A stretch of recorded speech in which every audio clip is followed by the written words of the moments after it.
Howdy, folks. It's your old pal Bennett Glace, that distinguished soldier of cinema you all know and love, reporting for duty. I'm filling in for Craig Wright once again on a new episode of Split Picks, and boy is he going to be mad when he sees all the cigar ash in his desk. Back in February, Split Tooth Media's film editor, Brett Wright, published an interview with Adi Jahic, a writer-director whose excellent debut feature, Things We Like, calls to mind the work of site favorites like Frank Ross and Andrew Buchowski, and has us all eager to see what's next for the Boston University alum. In anticipation of Things We Like's premiere at the Philadelphia Independent Film Festival later this month, Yacht joins me to discuss the film and one of the esoteric indie classics that informs it. Enjoy.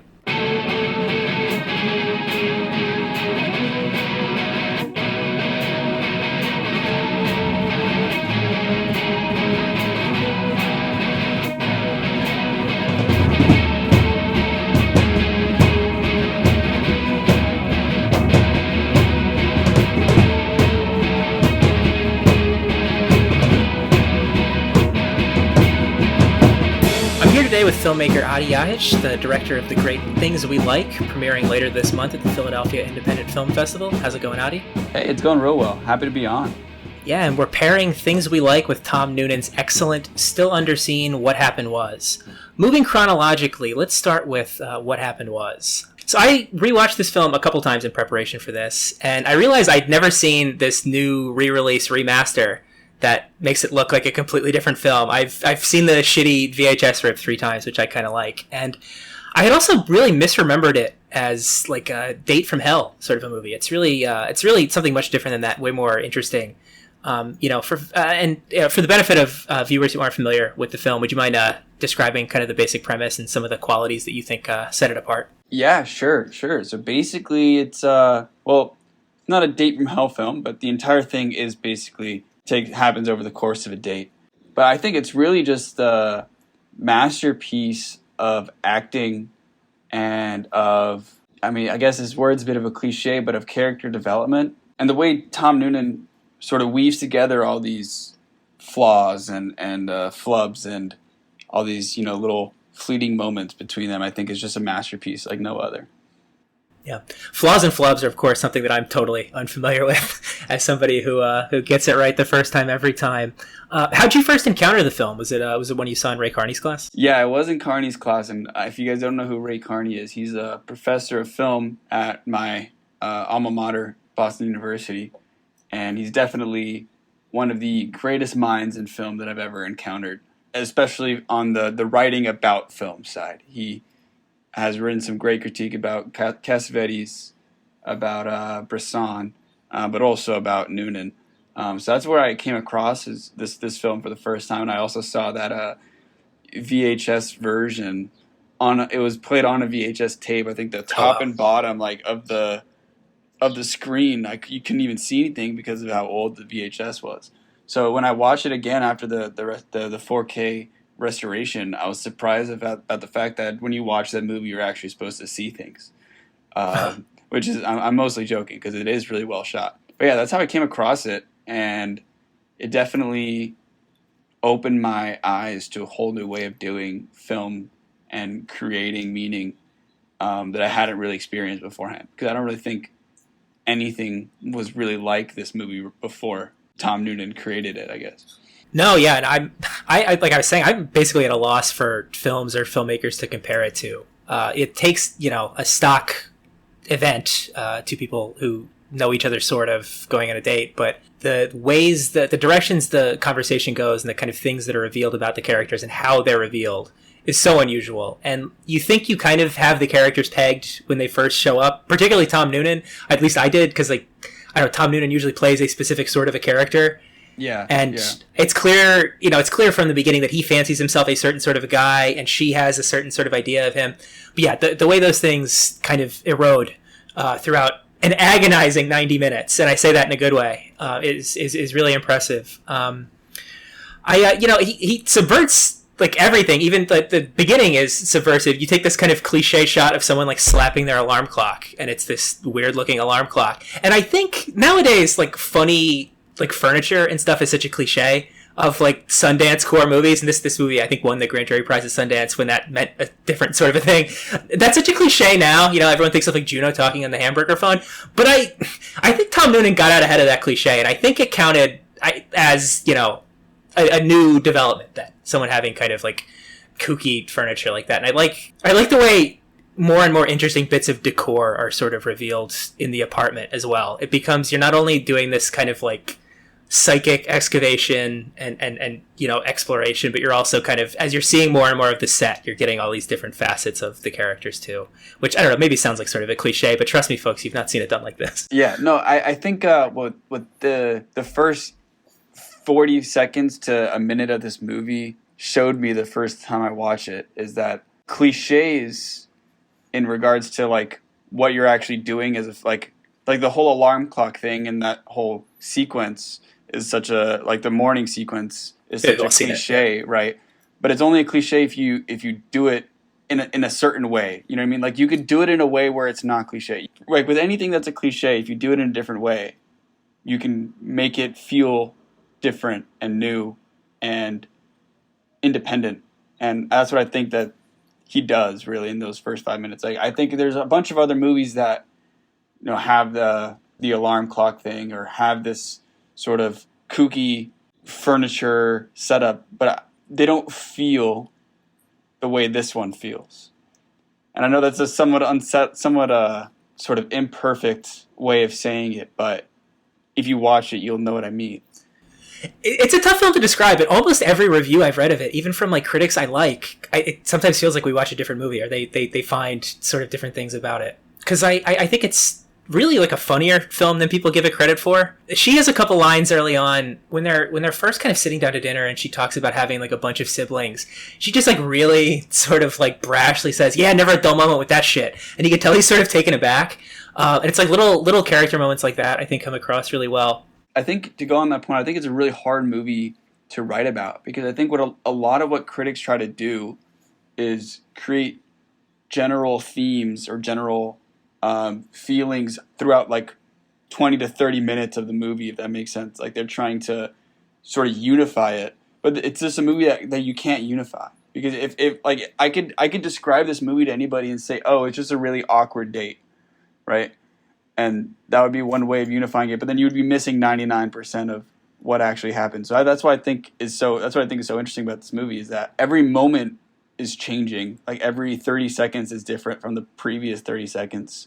So it's incredibly hard to unify in that way. You just have to feel it. It's a movie that's meant to be felt more than thought about or written about, Which is why I kind of like the hazy VHS presentation, because it gives it just a sort of like a vibey quality, for lack of a better word. The word I really don't like that I find myself applying fairly often. It's obviously also kind of a hard movie to cut a trailer for, as we've seen from the two attempts. The first one is cut like a thriller. It's crazy. I don't actually think I've watched the first one. Oh, if you've never seen it, I will. It's highly recommended. It takes so many lines out of context and every like kind of voyeuristic shot from the film and stitches it together as if you're watching a movie about a woman who goes on a date with a guy she gradually reveals is like a serial killer who's been stalking her or something. Like it's very much like a guy got this and was like, all right, we got a movie about a woman who goes on a date with Tom Noonan. All right, and it's crazy and it's very funny. Like, having seen the film to watch the trailer, because you do recognize all the shots and you're like, okay, yeah, some of this is unsettling, and it is a movie. It is a movie where the conversations take crazy detours, and you don't know what to think of the characters you're sitting with. But to see it framed as a conventional thriller is so bananas. But that second trailer with them on the couch, different. Yeah, they're just on a couch talking, and I think by the second one, also probably because of the notoriety the film already had, they didn't have to try to make it.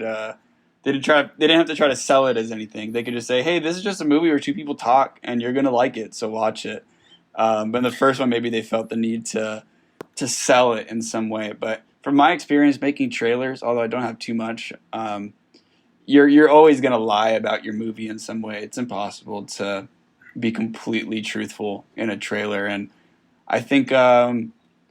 I've sort of realized that I'm not in the filmmaking industry for the sake of making trailers. So I'm just gonna try my best and put something together. But they're such a hard thing to figure out because you're always missing something, and if you're giving too much, then you're ruining the movie in a different way. So they're really hard things to master, I guess. And I don't think regardless how good this movie is, I don't think either of the two trailers really are masterful works. No, yeah, no. Even that second trailer, which does a better job of kind of giving you a sense of the sort of movie you're in. It's like kind of it's a few seconds of them talking, and then it's mostly like him kind of like sitting awkwardly as we see kind of quotes from critics, and those obviously do a good job of like selling you on the film. I think one is from like Charlie Kaufman talking about how much he loved it, and you're like, okay, if it's a film that resonates with Charlie Kaufman, I have some idea of what I'm in for. But I feel like selling the movie as this movie where like Tom Noonan doesn't know what to say is very misleading, because it's an awkward movie. Like, you'll see awkward as one of the first words people will use to describe it, but it's not awkward because they lack for things to say to one another. It's not awkward because they're like sitting on opposite sides of the couch. If anything, it's awkward because neither of them ever shuts up. They both can't stop talking. They're both revealing constantly way too much about themselves and how they think about how they relate to other people, and their opinions of other people. Or they're revealing so much of what they want the other to think about them. And I think that's really interesting. And how that differs. What Noonan does so well is they're having these characters talk about things with the goal of making the other person think a certain thing about them, but they're failing at doing that too, and that's what's interesting about it. Yeah, it's interesting. Like, she wants him to appreciate that, like, she recognizes that he's smart, and he's constantly like negging her when he comes back with stuff like that. Exactly. He's constantly like, oh, those jokes are stupid, stuff like that. Yeah, absolutely. I really like the varying kind of shades of like surrealism we get here. It's another respect in which I really don't know who to compare the film to. It's sort of like light bits of surrealism. Charlie Kaufman is really a little bit too surrealistic, I think. He maybe has some of the kind of tone down. I don't know. I think it's one of the better movies about the kind of like alienating quality of like living in a city and living in like an apartment too. I've seen the compositions described as Hopper-esque, and they definitely do look like Edward Hopper paintings at times. People just sort of standing at windows, and people standing at kind of opposite sides of the rooms with this sort of gulf of modernist empty space between them. Yeah. Whenever I think about those shots, 'cause there's a lot of shots where he shoots outside the apartment that you're in into other apartments. And he does an interview where he talks about that. And he was like, yeah, we just set up the camera and we just started shooting things that we saw. And then we would go to that building and ask for a release to put it in the movie. So it just, I think that's such a indie film way of making something happen. But what I like about that is how he stitches a completely different meaning from something than what actually exists in the real world, which is what you're doing, which is what movies do in general. But I think that was interesting to figure out that they didn't plan any of those; they just kind of all happened. And you put it together. He put it together in the editing room. Yeah, and they work really well. There's one in particular when she's like, and we'll talk a little bit more about this scene later, but when she's reading an excerpt from her like story, and she's talking about like a woman like dancing in a club, and he suddenly like flashes to like he's looking at like a TV across the way, and it's like women like dancing on a stage. And it's him like trying to picture the scene, and he can only do so through imagining it on television or like looking across, because I don't know, I find it hard to believe he's seeing those people's TVs that closely. And then, not to be the CinemaSins guy, and later on he even says something to the effect of, I don't talk about anything I haven't seen on TV, or I don't know anything about anything I haven't seen on TV. So it's like, I don't know, just such an interesting left field way to suggest how he is trying to come to terms with what he's hearing and trying to envision it. Yeah, so with the surrealism in this movie, I think they take a very interesting approach to trying to solve the problem of how do you show what someone's feeling or thinking, when you're just looking at their face. And throughout most of the movie, I mean, the surrealism in the movie only happens in a few moments. But when it does, it completely shifts the tone and the feeling of the movie from being something where you feel like you're just watching it happen to being like, oh, I'm in this person's mind now. Like that's sort of what it does, at least to me. Like I think when you're in that I don't want to spoil too much. When you're in the horror scene, let's call it, of the movie, he's trying to. I think the way it's shot is just trying to put you into this person's mind rather than, oh, I'm just watching something happen. Yeah, he really knows when to deploy them too.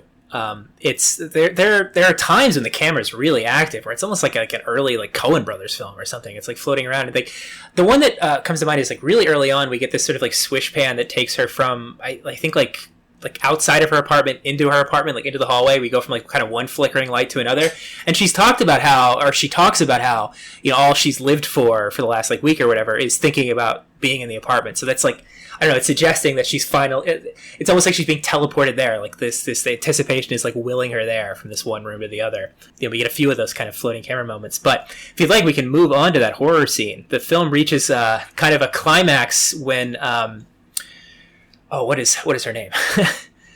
Karen Silas reveals that she's also a writer. She writes children's stories, and I don't know, Noonan gives her kind of the classic, like, oh, come on, read me something. And you can tell he's being a little, like, condescending. You can tell he's like, oh, children's stories.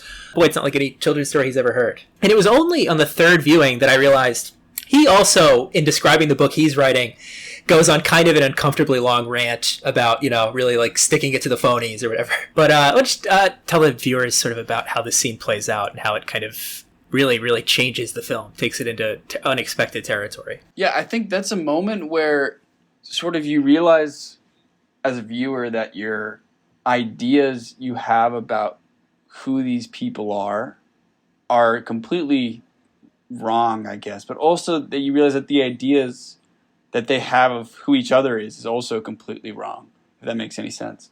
Like, basically, Karen Silas's character starts reading this children's story. I use air quotes for this because it's really a terrifying story about, like, mothers eating babies and sexual assault, and really terrifying story in the tone of a children's story.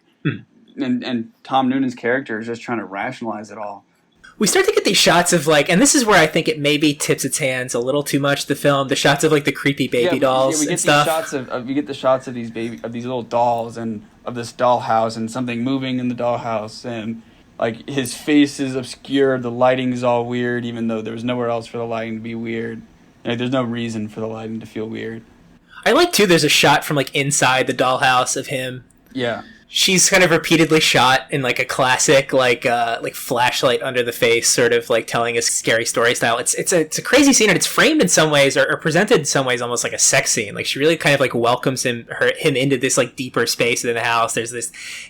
we've covered already in the film that she sleeps on, like, a fold-out couch, but this extra, like, draped over area has this sort of boudoir quality to it, and she's sitting with her legs kind of wide open as she's reading. It's a very, I don't know, there's a sexual, carnal sort of quality to how it's played, sure. There definitely is. And, like, it's funny because just moments before, there was a scene where she's, like, laying down in a very seductive manner on this couch, and he's just talking, and he's talking about, I think, people not being sexually compatible, and there's no, like, apart from her posture, there's really no sort of sexual feeling in that scene. But when she's doing this children's story talk, there is this feeling, or there is this different tone that's very sort of seductive in nature, and I think that the sort of mispairings of what the characters are doing with the tone of what's happening is so interesting in those two scenes.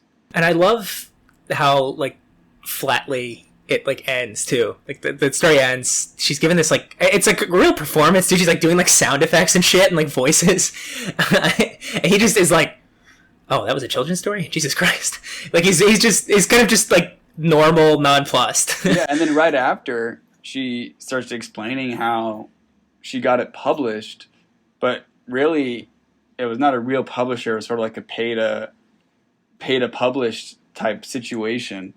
And Tom Noonan's character definitely, I guess, thinks down on her. Is a bit too harsh, but something along those lines about that right after. So it definitely changes feeling so quickly.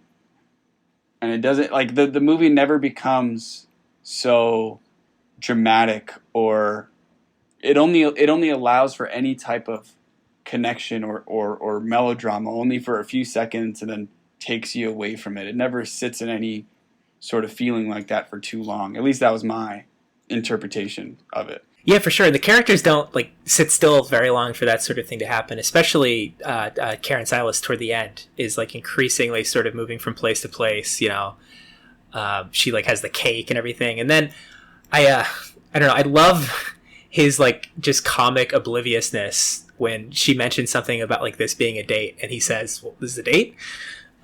Incredible.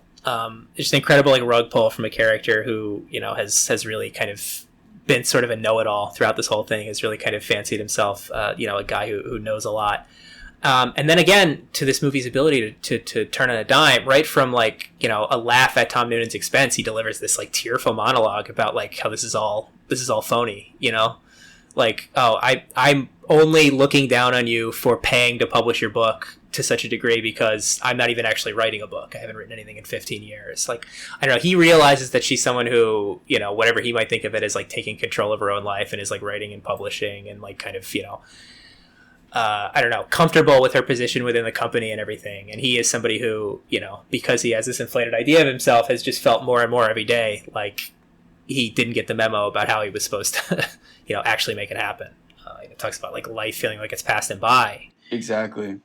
I try not to think of movies too conceptually because I think that often, and I'm tempted to sometimes too to over intellectualize stuff, and it's hard as a critic to not do that because, well, for two reasons.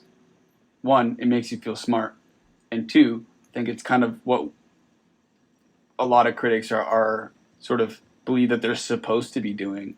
But I think I don't know. I mean, I'm not a critic, and I wouldn't ever claim to be one. But I think that's not really necessarily the best approach. I think you really kind of have to like you don't understand something until you understand the feelings that you're feeling as you're watching it. You know what I mean?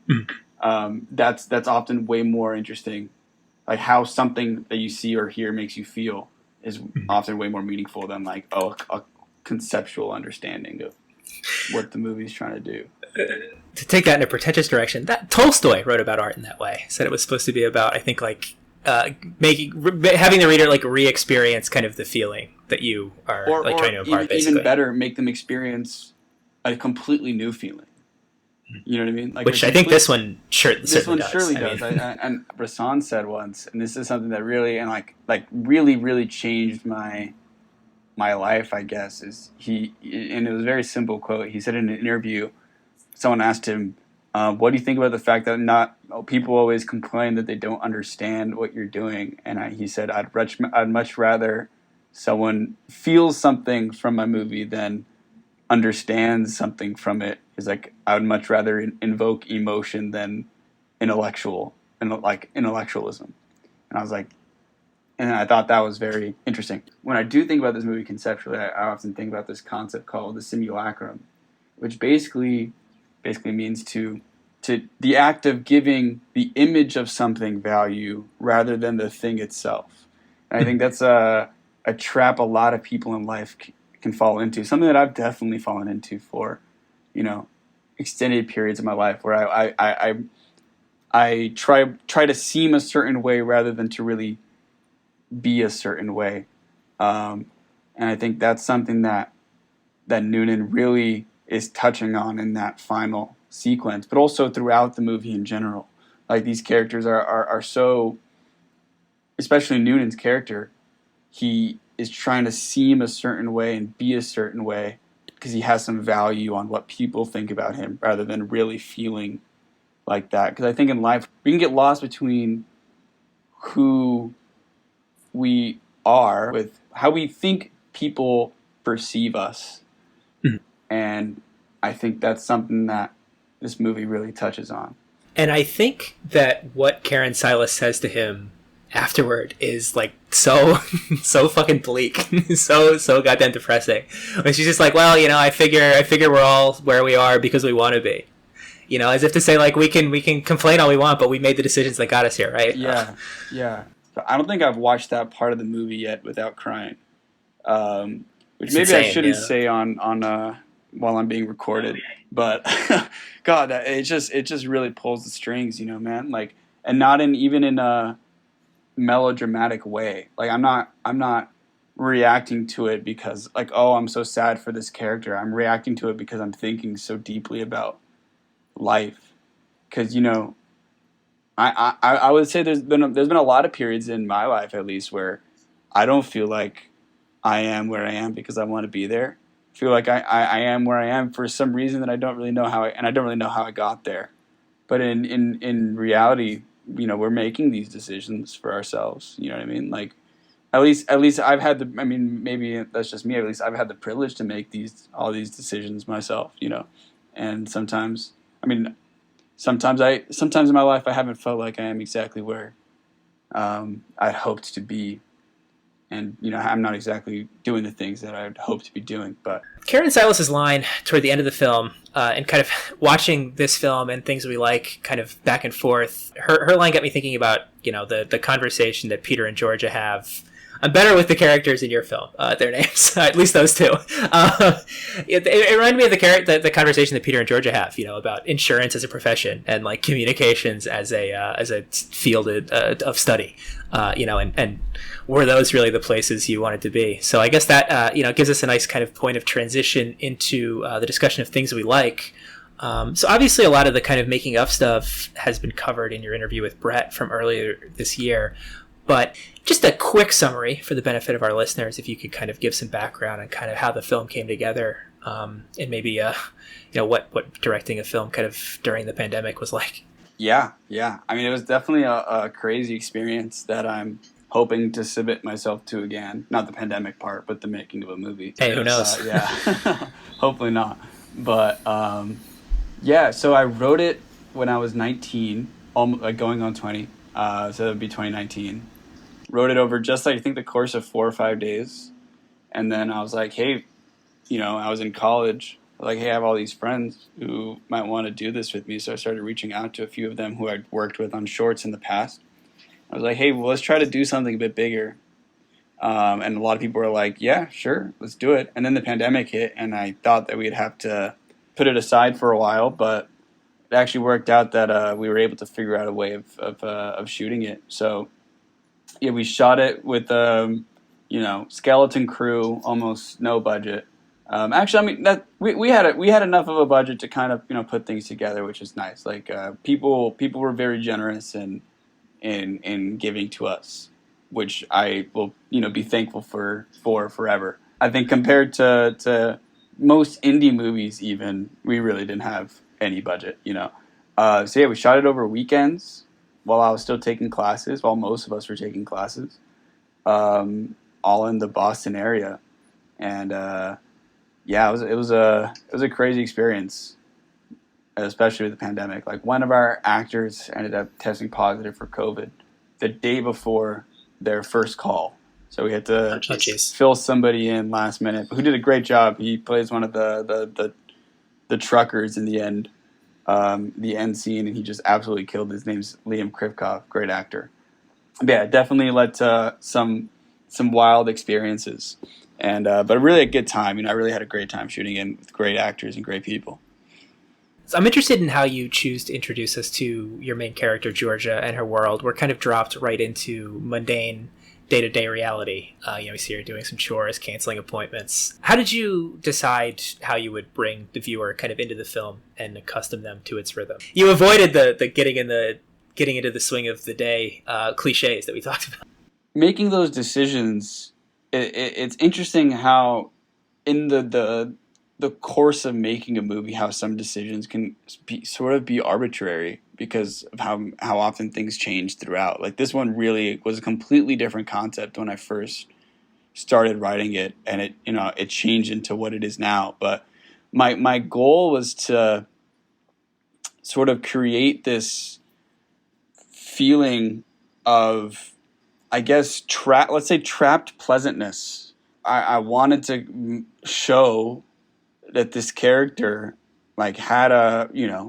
had things, like, people could be happy in the position that she's in, but they're not, but some of them aren't, and she isn't.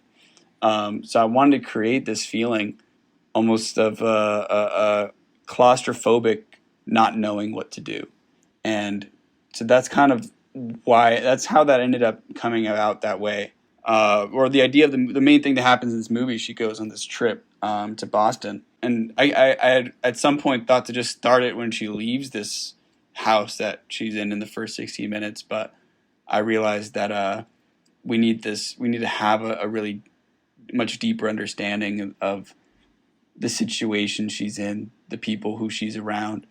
But also, and I think this is something that I didn't really talk about much with Brett. In fact, I regretted not talking about it with him, is I really wanted to focus on like who these other people are. Like, I think one thing that I really was trying to do with this movie is to give give every character not just meaning, but I wanted to give every character a personality and minds of their own, where ideally you're thinking of what is going on with them too. They're not just people there to get, like, I think in a lot of movies, there's side characters who exist just to tell you more about Georgia, and I think, or the main character. And I think these people do tell you more about Georgia, but I think they're much more complicated than that. At the risk of sounding too effusive, I really think the opening of this film is just masterful. You really nailed the portrait of all of these people, and I think everybody, whether it's just like a reaction shot or just like a little like aside, everybody, you really get a sense of who these people are. I've met all of these people. These are the sort of people who, it's a trapped pleasantness. I find myself through the first like 17 minutes of this film like wrapping my fingers on the table, like, oh my god, get the hell out of there. I'm interested in kind of how you went about those characterizations, because I think you do. I think these are definitely characters who are made to understand why Georgia is itching to get away from them. They're all a little too. They all pry a little bit. They're definitely, they're not the most interesting people. But I'm interested in how you characterize them. Well, avoiding cliches or avoiding being too unfair. Well, really, what my main goal was, and I don't know how well this comes off. I think it comes off pretty well. I think what I really wanted to do is I wanted to give every character there a bigger problem than Georgia actually has. Yeah. And if you eventually watch it again, you'll kind of see that they all do, more often either with their marriage or with their relationship with these friends, like a loneliness, or with their jobs. But I wanted to make this sort of this feeling of let's say pleasantness, of almost perfectness that you kind of get. I wanted, I was hoping that it would feel more like something that they were desperately trying to keep together, than just something that exists. Because I think that's what a lot of this sort of suburban life is like. You lose yourself in this desire to keep up something that isn't really there. I think the electric wine opener not working is such a wonderful touch, and like the intercut between and I'm glad that you don't see him say like, damn thing doesn't work or something. It cuts back to him like unscrewing it. Such a good jag. I laughed out loud, honestly. And this is something that we'll probably talk about later, but there's a scene later where Georgia sneezes, and then there's this one, and there's maybe a few others here and there where things just sort of just happen.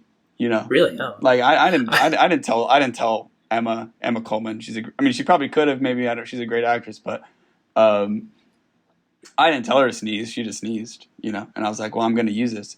We couldn't find the batteries for the electric wine opener on that day. So funny, right?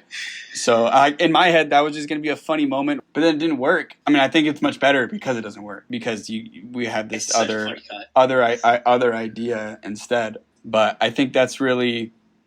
I think it's often a good thing, when you have to, when things force you to rethink it. I think that happens. It happens a lot on independent film sets, other ones I've been on too, where certain things don't work out how you want to, so you're forced to rethink them, and in doing so, you have to come up with a better idea than the one you started with. Not to get too far ahead of ourselves, but I to the point too again of like keeping up appearances and like straining to keep this thing together. It's such a juxtaposition with the kind of the sequence that bookends the other end of the film with these truckers who spend most of their time apart but have this like wonderful community that they can kind of bring together at a moment's notice that feels spontaneous, and they really enjoy spending time around one another.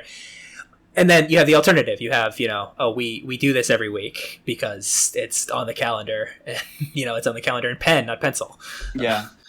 But I would I would suggest to any viewer, and I think this like that scene, the end scene that you're talking about, there is this beautiful togetherness in that scene that I really am glad that we were able to capture. But I think it's also a little bit more complicated than just the togetherness. You know, there's some little issues there, you know, that they're sort of also covering up, but in a different way.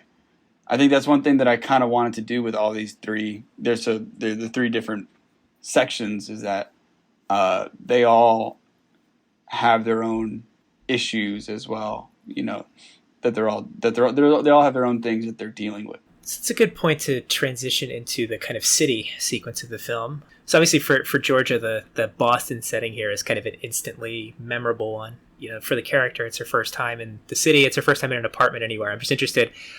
You know, were you using just kind of what you had on hand, or did you scout this location for any sort of specific qualities that you wanted to capture, any specific kind of architecture? Oh no, this was definitely using what I had on hand, but also making the specific choice to go with this one over something a little different. I definitely wanted to be in this sort of city feel that feels so much different than the scene that comes right before. So Andrew Bujalski watched this movie, which was amazing to me.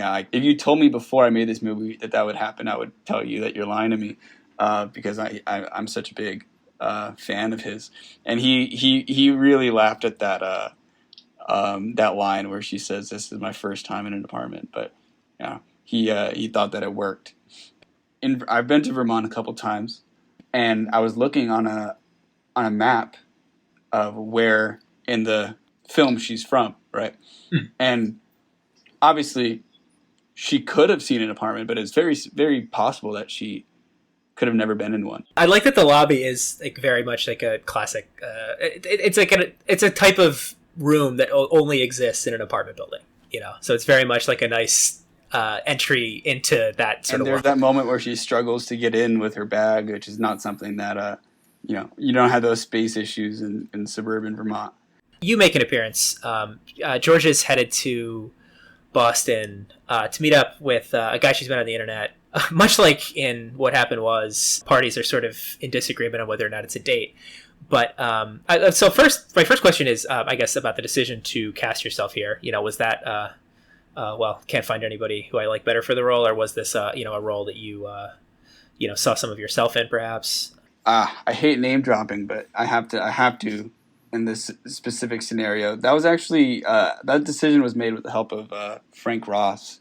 I wasn't planning at the beginning to play the character. I thought, I'd cast someone else because I hadn't really acted much before. I think the last time I'd acted was in like a short film I made in high school, and I didn't really do a good job. So don't go find that one. But I was thinking about it, and I just didn't really think that the people who auditioned were right for the role. Like, there were some people who were really good actors, but they weren't perfectly right for the role. And I was talking to Frank, and Frank was like, if you can play a character in your movie, then you should do that. And I was like, I don't think you mean that, because you've never seen me act.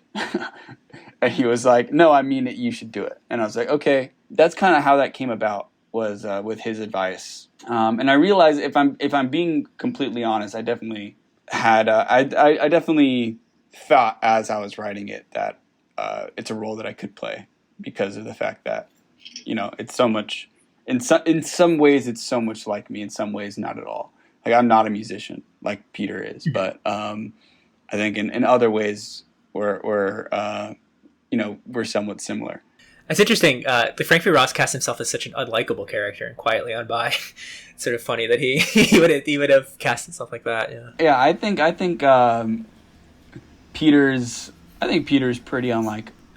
I don't know. I think he's unlikable. But he has parts that are, you know, he's definitely not a purely likable character. You didn't cast yourself as like a perfect guy. Not that you cast yourself as some sort of villain like Frank V. Ross sort of doesn't quietly on by, but you cast yourself as sort of a complicated character, which I like. Like I especially like that you cast yourself as a character whose jokes don't land. As a guy whose jokes don't land, I like that.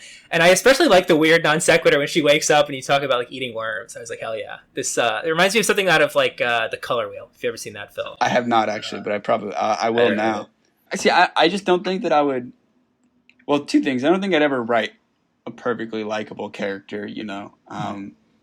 Maybe I will for some. Maybe something will change and I will. But I also don't think that I could play a perfectly likable character.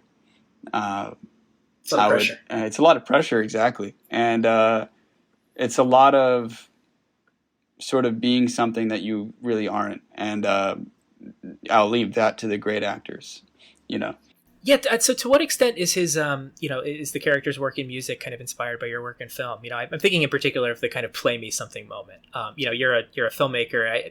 In your life, is there any like presumption on the part of other people? Anything I would have seen, or is there? For me, I don't know. Even the question like, "What's your favorite movie?" If you're known to people as like a movie person, can it always comes up that I'm a movie person, and every time, it always comes up. I mean, I always end up bringing it up, but I always regret it immediately when I do because I don't know. A lot of people, unfortunately, don't know who John Cassavetes is, or don't know who Marinade is, or Frank Ross, yeah, or Bresson.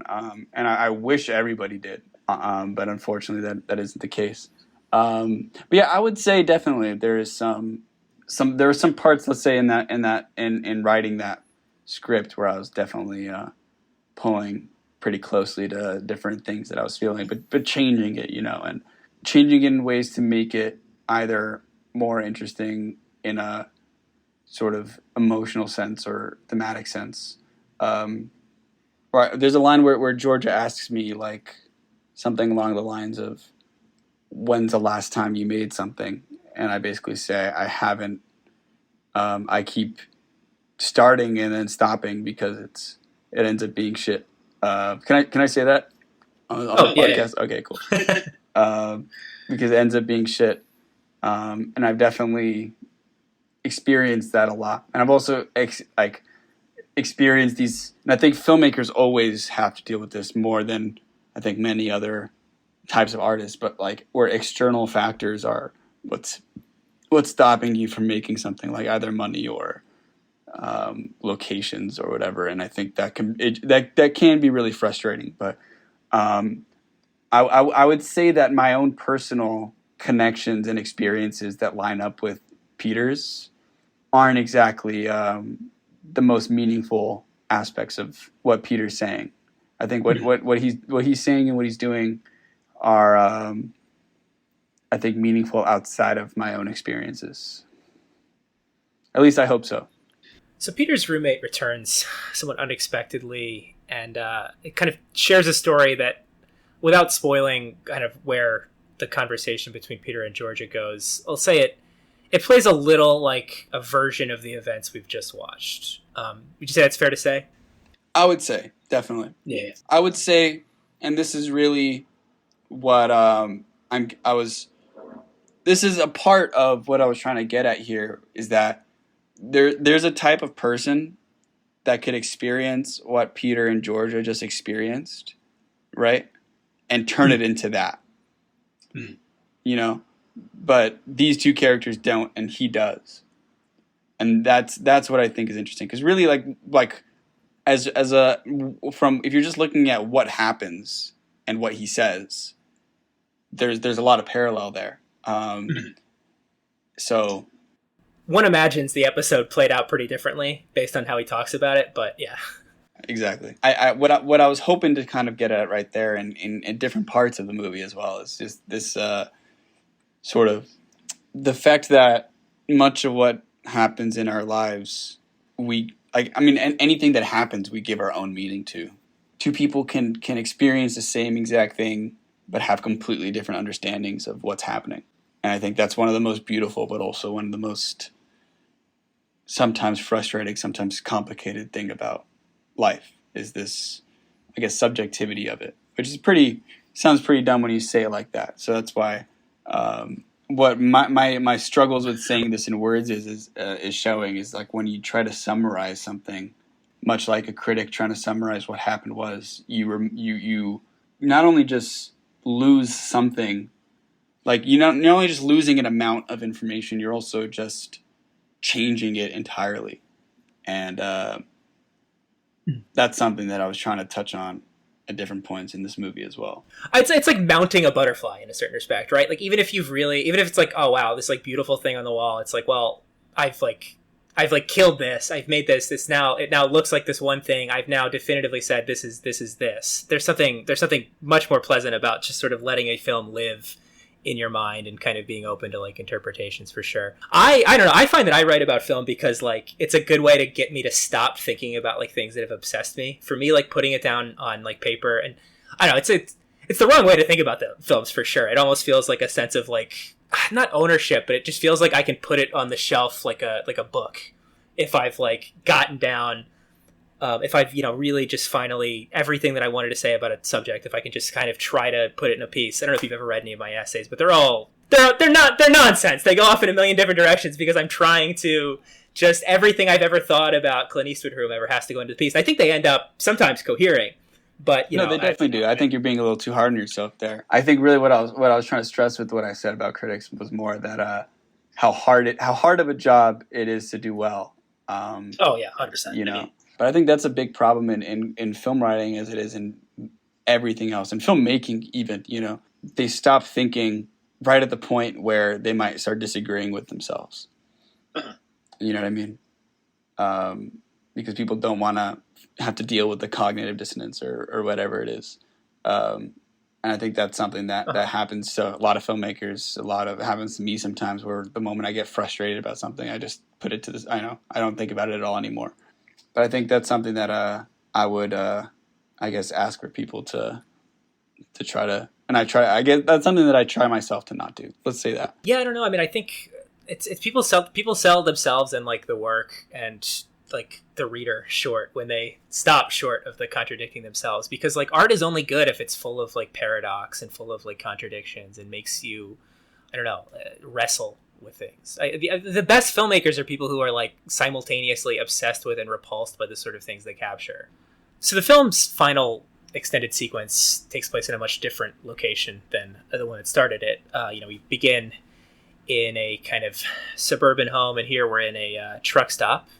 And, I mentioned before that here the interactions have a different sort of tone to them. They seem people seem to have an easier way interacting with one another, but there is sort of a sense of melancholy. There is sort of a sense of maybe like, I don't know, the future disappearing around them. And I'm thinking in particular of the discussion of like self-driving trucks and what that might mean for the future of truckers. Could you tell me about that topic and kind of what it means for the themes of the film and how it might resonate with Georgia? Yeah. I think, in a lot of ways, as you were saying, that last scene is designed to contradict a lot the beginning of the movie, but also agree with it in some ways. And I think that's what I was trying to do there. But specifically with that talk, it started as just a joke, where I wanted these characters to kind of just make this joke about how their entire identity is trucking. So what's going to happen when that goes away? But that the idea was that was a joke that wasn't true at all, because they're much more complex than the trucking is. But it kind of became this, and I guess it became something else. And really, what I was trying to focus on is the tone with which they were talking about this, impending huge life change. This thing that could happen that could completely force them to rethink their life, re-situate themselves in the world. But it was just spoken about as a joke in passing a few times. I think what Georgia, what she resonates to is less this talking about, less the idea of the automated trucks, and more the way they were talking about the automated trucks. Does that make sense? I think so. Yeah, I mean, she's certainly someone who is kind of wondering what the future holds for her, and someone has a lot of kind of anxiety around like her job in particular. I mean, obviously, you couldn't have known about OpenAI when you wrote the film, but I mean, obviously now discussions of being kind of automated out of your job and what the future looks like for you from that perspective kind of take on a new resonance. I think too, it speaks to I think the kind of joking way they talk about it. They're not too broken up about it. They're joking around like, hey, maybe next time you see me, I won't be a trucker or whatever. I think they suggest a way of looking at an uncertain future from a slightly more positive perspective than Georgia might have been inclined to when she was talking to Peter earlier in the film. Yeah, and because in this conversation, the situation is created by their role as truckers, right? And it's such a, like you were saying, it's such a nice feeling that might be just completely gone. The conversation that they're in like probably will never happen if they're not doing this again. You know what I mean? This feeling that was created is so dependent on such a arbitrary, fleeting thing, if that makes any sense. Definitely, and I think it definitely comes across. I had a concluding question, and this might be like an uncomfortable question, but in one of your DMs, I think you mentioned, you thanked me for overlooking the film's flaws, I think. And I'm interested, to your mind, what do you think you would do differently, given the chance to do again? Or maybe what have you learned to do differently from the experience? No, that's not uncomfortable at all to talk about. I think I'm definitely aware that there are some things that I wish I'd done differently. I think the sound could be a bit better throughout. I think some of the shots can maybe be framed a little bit more precisely, but I think that's kind of always going to happen when you're making movies in this micro budget indie way. And I truly believe that it's a better thing than it is a worse thing. It's a good thing more than it's a bad thing, because so many, like I was talking about with the electric wine opener and the sneeze and whatever, but so many moments come out of these flaws that actually can be much more interesting and much more meaningful. But also just more generally, I think there's some things that I learned while making this film that are just going to inform the next one. And that's part of the process. I think that if you don't learn something, and I think the person who learns the most in a film, in the filmmaking process is the filmmaker. I think I'm a completely different person after making this one. And I hope that someone watching this is slightly a different person from it too. But I know that I definitely am. Even with any flaws that there are, I just hope that the viewer can try to look a little under the surface and think a little bit deeper when they're watching this movie, because I think that there is a lot to think about and a lot to feel when you're watching this movie that you have to pay attention to see. Awesome. And on that note, do you want to share with the viewers some details about the upcoming premiere of the film and any other ways they might be able to get in touch with you or see the film? Yeah, we're going to premiere in just 13 days from recording this, and even fewer went from posting this on May 17th at 5:15 p.m. here in Philadelphia at the Philadelphia Independent Film Festival. I think PIFF.com to get more information on that. It'll be the first time this movie plays in front of a real theater crowd, and I'm really excited for it. But if you can't make it, please reach out to me on Twitter or Letterboxd, and I'm happy to try to make things work. But I think soon it'll be available for more people to see once we hopefully continue this film festival run. Awesome. Well, thanks so much for joining us, Adi. Hope to have you on Split Picks again. Oh, no, thank you for having me. It's honestly been a pleasure just chatting. It's been a while since I talked about what happened and my movie as well, Things We Like.